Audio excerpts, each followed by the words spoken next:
Gumabang ang takot sa sinagawang rescue operation ng BFP o Bureau of Fire Protection. Sa tindahan ito sa Tagbilaran City sa Bohol. Sa Kisamiro kasi ng tindahan, may namataan. Isang sawa. Ang mga rescuer kinailangan pa sirain ng kisame. At nang matuklap na nila ang malaking bahagi nito. Dito tumampad sa kanilang isang reticulated python. Nang unti-unti nilang maibaba ang sawa gamit ang panungkit. Dito naman umanong binakba ng mga rescuer ang sawa. Hanggang siligtas nito na rescue.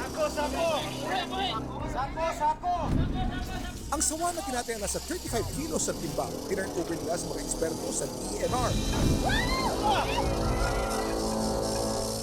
Kuya Kim, bakit mahilig sumuot sa madidilim na lugar ang mga ahas? Kuya Kim, ano na? Ang mga ahas ay mga cold-blooded. Ibig sabihin, kailangan nilang magpainit o magpalamig batay sa kanilang kapaligiran. At ang madilim na lugar ay may mas tamang temperatura para sila manatiling komportable. Nagtatago rin sila rito para sa kanilang proteksyon at para sila ay makapagpahinga.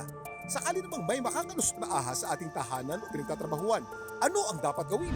Huwag natin papatayin yung ahas no, or gagalawin. Whether ito ba ay makamandag or not, siguraduhin lang natin na malayo ang ating mga members of the family to include our pets. I-lock natin yung lugar kung merong door.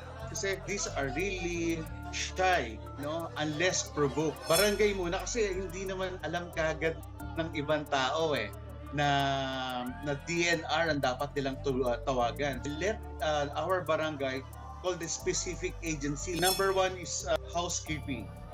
No, ang mga ahas naghahanap ng refuge yan na similar to their place. No, lalo pag nakita nila na maraming mga daga or rodents na kung saan yun ang kanilang prey. Laging tandaan, kimportante ang may alam. Ito po si Kuya Kim at sabi ko kayo, 24 oras.